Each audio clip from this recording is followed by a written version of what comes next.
Good morning students. आज हम पढ़ेंगे प्रॉपर्टीज़ ऑफ एनेंशियोमर्स। एनेंशियोमर्स की जो मेन प्रॉपर्टीज़ है आज उनके बारे में स्टडी करेंगे। तो एनेंशियोमर्स जो होते हैं वो क्या होते हैं, एक तो पेयर में पाए जाएंगे, कभी भी ये अकेले नहीं होंगे, सिंगल नहीं होंगे, हमेशा पेयर में होंगे। और सेकंड जो इम्पॉर्टेंट चीज़ है वो क्या होगी कि इनके अंदर non super imposable mirror image इनकी होनी चाहिए। तो उन्हीं हम बोलेंगे एनेंशियोमर्स, जो कि एक दूसरे के कैसे होते हैं, non super imposable mirror image होंगी।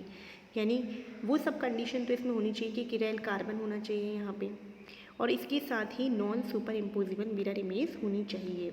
जो एनेंशियोमर्स होते हैं इनकी फिजिकल प्रॉपर्टीज सेम होंगी और केमिकल प्रॉपर्टीज़ जो होंगी वो एक गिराइल एनवायरनमेंट में तो सेम ही होती हैं, जैसे कि बॉइलिंग पॉइंट है, मेल्टिंग पॉइंट है, सॉल्युबिलिटी है, डेंसिटी है, विस्कोसिटी है, रिफ्रैक्टिव इंडेक्स, ये सब क्या है, फिजिकल प्रॉपर्टीज़ है, ये इनकी सेम ही होती है। बस इनमें केवल एक ही डिफरेंट बिहेवियर होता है, वो भी किसके थ्रू, प्लेन पॉलराइज्ड लाइट के रिस्पेक्ट, पीपीएल के रिस्पेक्ट में इन एनेंशियोमर्स का डिफरेंट या हम बोल सकते हैं अपोजिट बिहेवियर होता है। कि अगर एक एनेंशियोमर पीपीएल को राइट हैंड साइड या फिर क्लॉकवाइज डायरेक्शन में घुमाता है तो दूसरा जो होता है वो किस में रोटेट करेगा, लेफ्ट हैंड डायरेक्शन में या फिर एंटी क्लॉकवाइज डायरेक्शन में पीपीएल को रोटेट करेगा।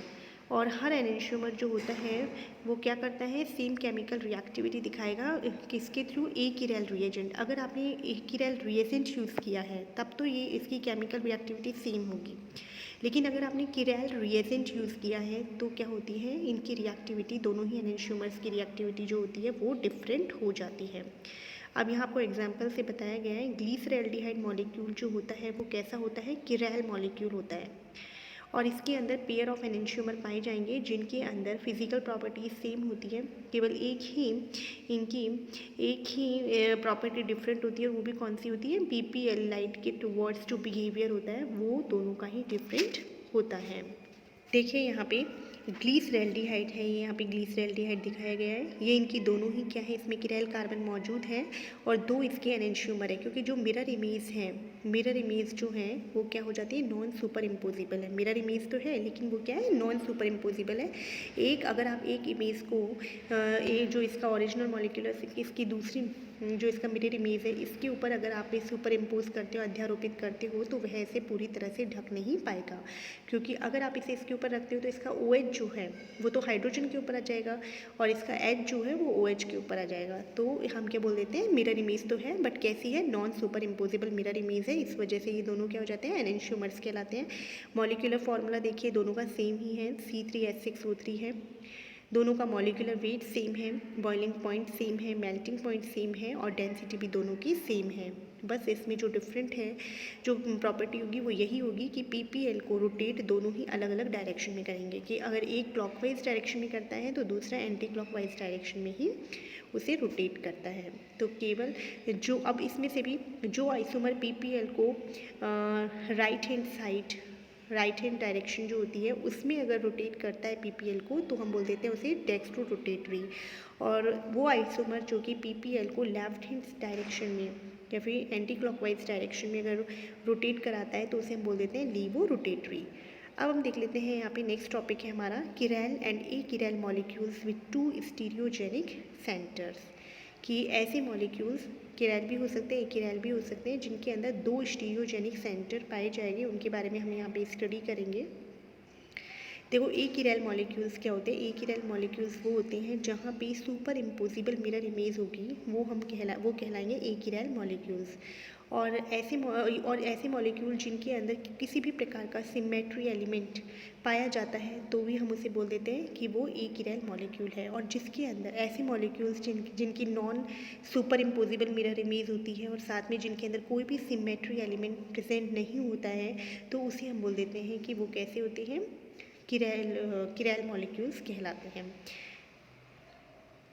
अब आप यहाँ देखिए, हम टार्ट्रिक एसिड का एक एग्जाम्पल पढ़ते हैं जिसमें कि हम देखेंगे दो स्टीरियो, क्योंकि यहाँ पे हमें उन कंपाउंड्स की स्टडी करनी है जहाँ पे कि स्टीरियो सेंटर कितने होते हैं, एक से ज़्यादा है, यानी कि दो होंगे या दो से भी ज़्यादा हो सकते हैं। तो टार्ट्रिक एसिड इसका एक एग्जाम्पल है। देखिए यहाँ पे टार्टरिक एसिड जो होता है उसके अंदर 2 स्टीरियो सेंटर पाए जाते हैं और साथ में इसके स्टीरियो आइसोमर्स जो होते हैं वो होते हैं 4, जिनमें से 2 स्टीरियो आइसोमर्स तो ऐसे होंगे जिनके अंदर non super imposable mirror image होगी एक दूसरे की, उन्हें हम एनेंशियोमर्स बोल देंगे और साथ में बोल देंगे किरैल। और जो 2 एक दूसरे के बिल्कुल आइडेंटिकल होंगे और जिनकी सुपर इम्पोजिबल मिरर इमेज होगी उन्हें हम बोल देते हैं, उन्हें आप देखना, उसे हम क्या कहेंगे, जिनके अंदर क्या होता है प्लेन ऑफ सिमेट्री पाई जाती है, एक दूसरे की मिरर इमेज है लेकिन कैसे होते हैं सुपर इम्पोजिबल मिरर इमेज है, यानी कि एक की मिरर इमेज दूसरे को एक मॉलिक्यूल के अंदर प्लेन ऑफ सिमेट्री पाई जाएगी जिससे कि वो क्या है तो टू इक्वल हाफ्स में डिवाइडेड हो जाता है और साथ में जो मिरर इमेज बनेगी वो एक दूसरे को सुपर इम्पोज कर देगी यानी पूरी तरह से ढक लेगी, तो इसे हम बोल देते हैं एक ही रैल। तो यहाँ आपको 2 फॉर्म्स दिखाई गई है टार्टरिक एसिड की। टार्टरिक एसिड के अंदर 2 कार्बन हैं, जो 2 कार्बन है और दोनों ही कार्बन कैसे हैं आपको दिखाई देंगे, किरैल कार्बन नजर आएंगे ये, क्योंकि यहाँ पे 4 डिफरेंट ग्रुप अटैच है। लेकिन इसकी ये जो 2 आपको फॉर्म दिखाई गई हैं वो तो किरैल ग्रुप है। ये किरैल टार्टरिक एसिड हमने बोला है क्योंकि इनका मिरर इमेज जो होता है वो एक दूसरे को सुपर इम्पोज नहीं कर पाता है। और जो आपको तीसरी कंडीशन यहाँ पे दिखाई गई है और एक चौथी कंडीशन ऐसी भी हो सकती है जहाँ पे OH जो होता है और H जो है उसकी स्थिति क्या हो जाएगी, चेंज हो जाएगी। यहाँ पे दोनों हाइड्रोजन जो है जहाँ दिखाए गए हैं, नेक्स्ट कंडीशन ऐसी हो सकती है कि दोनों हाइड्रोजन OH की जगह आ जाए और दोनों OH H की तरफ आ जाते हैं। तो ये वाली फॉर्म जो है वो कहलाती है मीजो फॉर्म, क्योंकि इसमें एक प्लेन ऑफ सिमेट्री पाई जा रही है जिसे 2 इक्वल हाफ्स हो रहे हैं और जो कि एक दूसरे के क्या हो रहे हैं, मिरर इमेज हो रही हैं। और मिरर इमेज है और साथ में सुपर इम्पोजिबल मिरर इमेज है, यानी कि अगर आप इसको ढक के दूसरे वाले के ऊपर अगर लाते हो तो ये उसे पूरी तरह से ढक लेगी, तो हम इसे बोल देते हैं सुपर इम्पोजिबल मिरर इमेज है। और ये क्या कहलाएगी, अब एक किरैल हो जाएगी। अगर किसी भी मॉलिक्यूल के अंदर भले ही स्टीरियो सेंटर या किरैल सेंटर मौजूद है, लेकिन अगर कोई भी एक सिमेट्री एलिमेंट अगर पाया गया तो वो क्या हो जाता है, मॉलिक्यूल एक किरैल हो जाता है। तो ये इसके एक किरैल टार्टरिक एसिड कहलाता है। तो अभी आपने एनेंशियोमर्स के बारे में देखा, अब हम देख लेते हैं डाइस्टीरियोमर्स के बारे में। डाइस्टीरियोमर्स क्या होते हैं? डाइस्टीरियोमर्स ऐसे स्टीरियोआइसोमर्स होते हैं जो कि एक दूसरे के मिरर इमेज ही नहीं होते हैं। अगर 2 ऐसे स्टीरियोआइसोमर जो एक दूसरे के मिरर इमेज नहीं है उन्हें हम क्या बोलेंगे, डाइस्टीरियोआइसोमर कहेंगे। In other words you can understand the diastereomers are stereoisomers that are not enantiomers, जो कि एक दूसरे के एनेंशियोमर नहीं है वो क्या कहलाएंगे, डाइस्टीरियोमर्स कहलाते हैं। डाइस्टीरियोमर्स आर नॉन एनेंशियोमेरिक स्टीरियोआइसोमर्स विद 2 और मोर स्टीरियो सेंटर। यहाँ पे 2 एंड मोर स्टीरियो सेंटर तो प्रेजेंट होते हैं लेकिन फिर भी ये नॉन एनेंशियोमेरिक होते हैं। The pair of stereoisomer that differs in the arrangement of atoms in groups bonded with at least one stereocenter is called as distereoisomers। देखिए यहाँ पे डी गैलेक्टोज दिखाया गया है आपको, D glucose and D mannose, ये एक दूसरे की क्या है, मिरर इमेज नहीं होंगी, क्योंकि यहाँ पे इनका मॉलिक्यूलर फॉर्मूला आपको सेम नजर आएगा लेकिन यहाँ पे जो अटैचमेंट ऑफ ग्रुप है बॉन्डेड, जिस कार्बन से जिस तरह से बॉन्डेड है वो यहाँ पे डिफरेंट होगा।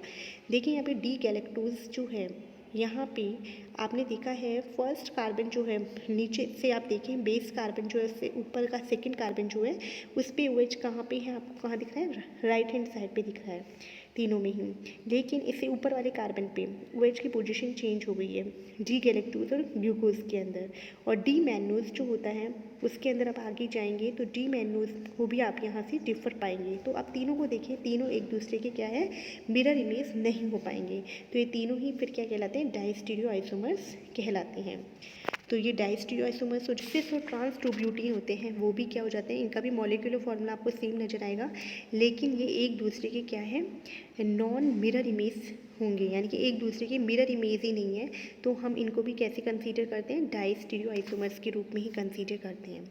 अब हम यहाँ पढ़ लेते हैं प्रॉपर्टीज़ ऑफ डाइस्टीरियोआइसोमर्स।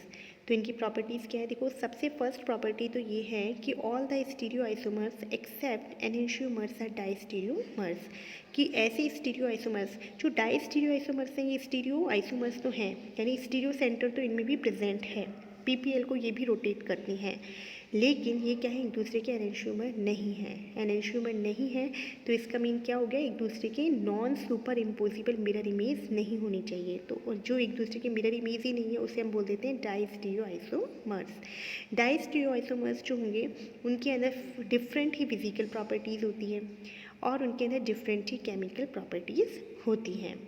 तो ये आपको डाइस्टीरियोआइसोमर्स की ये जो प्रॉपर्टी है कि इनके अंदर different in physical and chemical property होगा, ये इनका एनेंशियोमर के साथ अगर ये मिक्स कर दिए गए हैं तो उस मिक्सचर से उसका सेपरेशन करने के लिए बहुत ही यूज़फुल होती है। अब आ जाता है threo and erythro diastereoisomers. Diastereoisomers जो होते हैं उनका नॉमेनक्लेचर हम 2 टाइप से करते हैं, एक तो इरिथ्रो एंड थ्रियो। अब थ्रियो एंड इरिथ्रो टर्मिनोलॉजी हम किस तरह से यूज़ में लेंगे, देखिए अगर दो एडजेसेंट स्टीरियो सेंटर जो हैं उनके पास मतलब 2 एडजेसेंट स्टीरियो सेंटर्स पे जो 2 ग्रुप लगे हुए हैं, अगर 2 कॉमन ग्रुप की पोजीशन एक साइड है तब तो हम उसे बोल देते हैं इरिथ्रो वर्ड यूज़ करते हैं।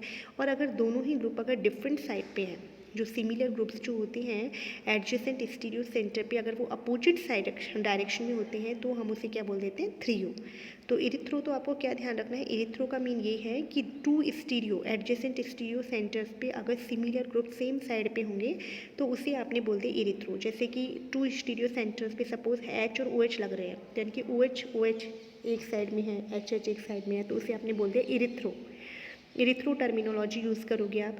और अगर दोनों ही सिमिलर ग्रुप्स यानी कि ओ एच जो 2 ग्रुप हैं वो अगर अलग अलग डायरेक्शन पे है, सेम डायरेक्शन में नहीं है, तो उसके लिए आप यूज़ में लोगे, एंटी डायरेक्शन में है, एंटी साइड पे है, तो आप उसके लिए यूज़ में लोगे थ्रियो टर्मिनोलॉजी। तो ये आज मैंने आपको इरिथ्रो एंड थ्रियो डाइस्टीरियो आइसोमर्स के बारे में बताया बच्चों।